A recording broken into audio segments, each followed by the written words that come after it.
Há mais ou menos 10 dias eu operei uma paciente com a chamada doença do silicone. Eu prometi gravar um vídeo sobre isso para mostrar o meu posicionamento diante de tantas informações que são trocadas aí em épocas de mídias sociais.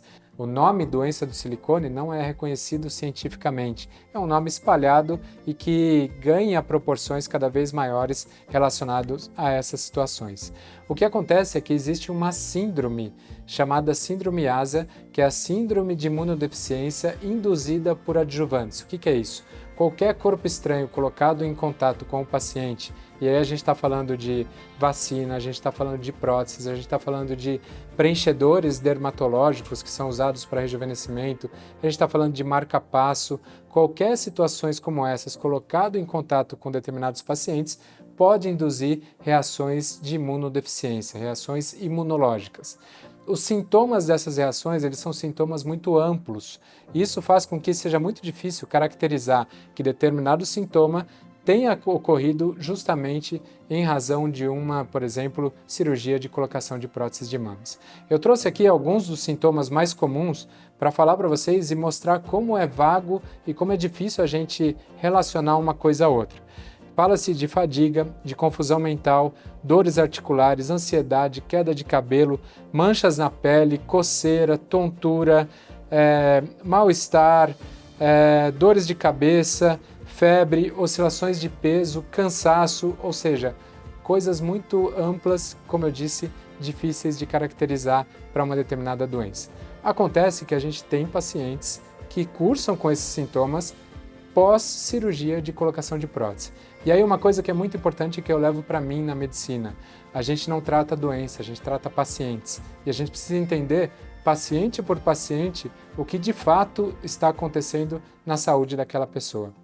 Essa paciente, por exemplo, que eu contei, que eu acabei de operar há aproximadamente 10 dias, ela desenvolveu sintomas de coceira, sintomas de manchas na pele, sintomas de feridas na pele, de mal-estar, de queda de cabelo, de fadiga, todos eles relacionados aí a um tempo muito curto de pós-colocação de próteses de mama.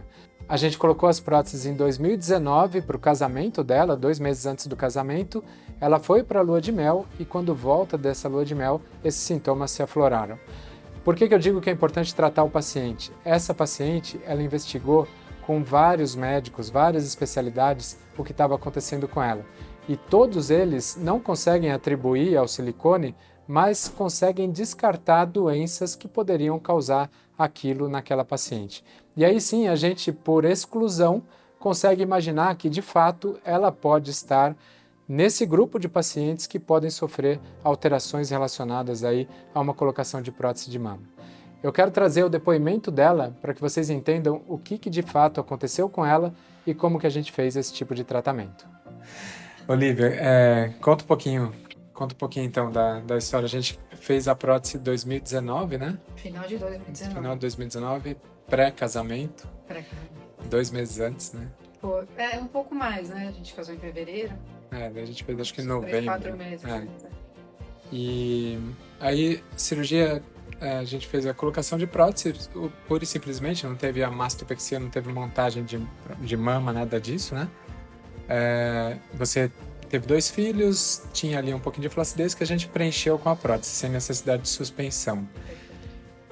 Resultado estético da cirurgia ficou favorável, você ficou contente com a cirurgia e aí começaram a surgir alguns problemas aí, né, nessa sequência. Em que momento que você percebeu que alguma coisa...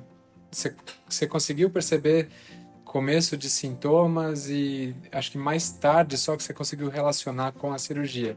Mas como começaram esses sintomas? O que você começou a sentir diferente? Estético, eu acho que foi 100%, era o que eu buscava mesmo, era o que eu estava querendo, então isso atendeu. E eu não tive nenhum sintoma de imediato. Eu casei em fevereiro, saí de lua de mel, estava tudo 100%, eu não tinha nada, nunca tive nenhuma coceira, nenhum sintoma de nada. Logo depois da lua de mel, no início da pandemia, eu comecei a sentir muita coceira no couro cabeludo. Que quando vocês voltam da lua de mel foi bem começo da pandemia também. Foi bem começo da pandemia, que foi em março, fevereiro, março de 20. De 20? De 20. E aí começou uma coceira muito grande, queda de cabelo. também era um dos sintomas, e por enquanto era só isso, era mais aqui na cabeça e queda do cabelo. Notável, assim, você Muito, percebia no muito. banho saía cabelo. Muito, mas era uma coceira assim que não parava, chamava muita atenção de quem estava do meu lado, todo mundo percebia o que está acontecendo, não consigo parar. Não sei Cabeça por quê. toda, nuca, Coceira, tudo. E começou a descer aqui pela lateral também, aqui no começo da orelha e no pescoço. E aí eu comecei a consultar dermatologistas, achei que tinha alguma coisa a ver com estresse pós-casamento ou dieta muito rigorosa para casar mais magrinha, ou qualquer coisa do gênero, porque eu não sabia o que podia ser, nunca passou pela minha cabeça que pudesse ser algo relacionado ao silicone. Mas isso eu fui fazendo alguns exames, algumas consultas e nada melhorava. Chegou a fazer biópsia, né? Fiz biópsia. E essas lesões da pele, elas apareciam vermelhão e chegavam até a machucar, que depois desceu para tórax também, né? Costas, não foi isso? No começo começou mais aqui, depois foi pro corpo inteiro. Na verdade, tinha na perna bastante ferida vermelha. Era um vermelhão, assim, e sangrava, porque eu coçava. Quando tudo coçava muito, acabava machucando, né? E, então veio para perna, aí foi para barriga, tórax e costas, e isso tá desde então, desde 2020, hoje é 24. O corpo inteiro, cada hora numa região, assim, teve pouco no braço, mas recentemente... E com que frequência que acontecia essas crises, assim? Daí você tomava medicamento, né? Chegou a usava o corticoide até para melhora dos sintomas, mas com que frequência que você notava essas repetições de crises? Era, sei lá, mais de uma vez por mês? Mais de uma vez por mês. Eu acabava tentando não tomar corticoide toda hora, eu evitava o máximo que eu podia, mas quando chegava muito crítico, de sangrando muito e manchava roupa, manchava lençol, aí eu tinha que tomar, aí não tinha muito como segurar. Então isso eu tomava corticoide quase todo mês, todo mês. E aí melhorava os sintomas e junto com essa história da coceira, da vermelhidão na pele, né, essas manchas na pele, que se machucava com a coceira, você notava algum sintoma também mais geral, assim, do tipo cansaço, fraqueza de musculatura, alguma coisa assim, você reparou? Eu sentia muito cansaço e estresse, tensão, eu senti muita variação, assim, de estresse, de peso, variação de peso muita. Oscilou peso nesse período Oscilou peso, queda de cabelo constante, a urticária foi o mais marcante, mais cansaço também. O que mais que eu senti? Dores articulares? Não. Tá. E aí, em que momento que você começa a relacionar uma coisa com a outra? Você fala, puxa, não tinha nada disso até colocar a prótese, coloquei a prótese, surgiram esses sintomas. Que momento que você conseguiu fazer esse link, assim? Eu vi um relato de uma pessoa que teve essa urticária, porque eu fiquei pesquisando mais em relação à coceira, que era o que mais me incomodava, mas chegava assim, de noites eu chorar de desespero, porque você imagina ficar 4 anos coçando sem parar, ferida, enfim. E eu ficava pesquisando, olhando o que podia estar acontecendo, a gente foi em busca de vários profissionais, enfim, fizeram... A gente fez uma consulta um tempo antes também, né? A gente esteve juntos e daí...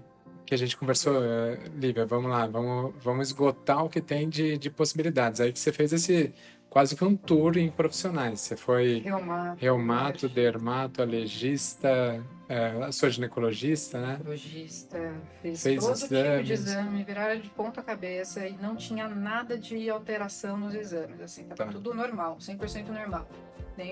Nesse meio tempo surgiu também a tireoidite. De Hashimoto, que tireoidite Hashimoto foi diagnosticada nesse período. Foi diagnosticada nesse período, quando eu estava também, acho que no meio do caminho, entre o início dos sintomas e hoje. E aí se passaram então quase 4 anos, vamos considerar, e aí mais recente a gente decidiu juntos pela cirurgia, né? Que a gente tinha realmente esgotado tudo, e como a gente conversou, a gente não tem um exame específico que mostrasse que uma coisa está relacionada à outra, mas diante do quadro e tendo começado tudo e quase que imediatamente assim a colocação da prótese, a gente decidiu pela cirurgia. Você está hoje com 15 dias, um pouquinho mais talvez, 15 dias, 2 semanas exatas. 2 semanas. Quinta-feira retrasada.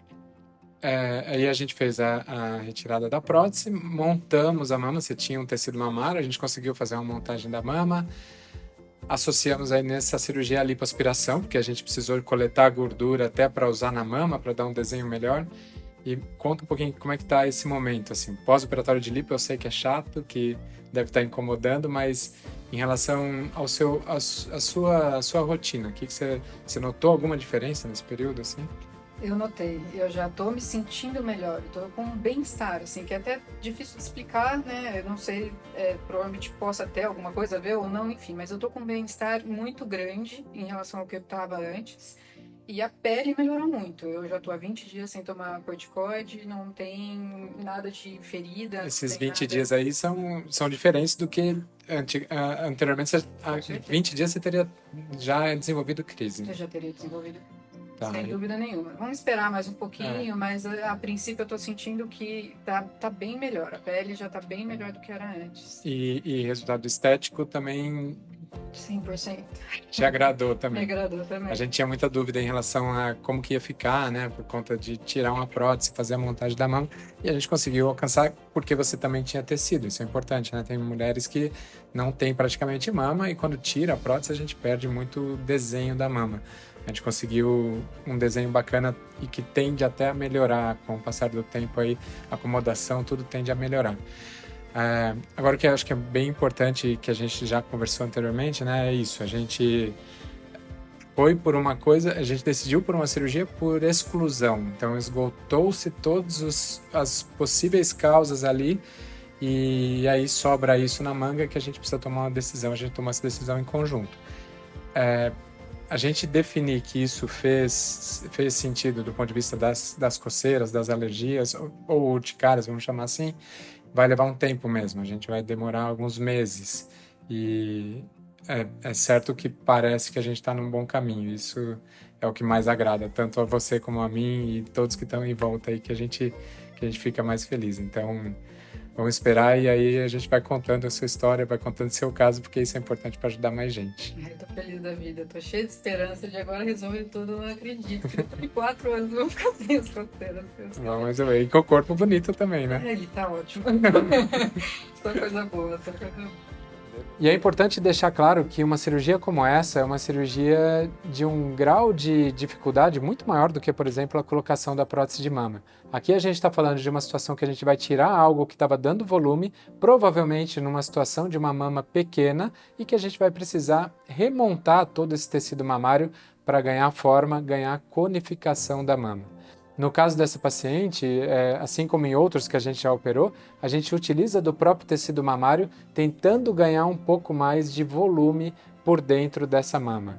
A gente utiliza também, como no caso dela, de gordura retirada de outras áreas e que a gente pode usar a gordura para devolver um pouco mais também de volume nas mamas, seja no próprio retalho, nessa parte interna que a gente coloca da montagem das mamas ou até mesmo no tecido mamário com uma volta toda. Então com isso a gente ganha mais forma. Mas é muito importante deixar claro que é uma cirurgia tecnicamente mais difícil do que a cirurgia, mais trabalhosa do que a cirurgia inicial.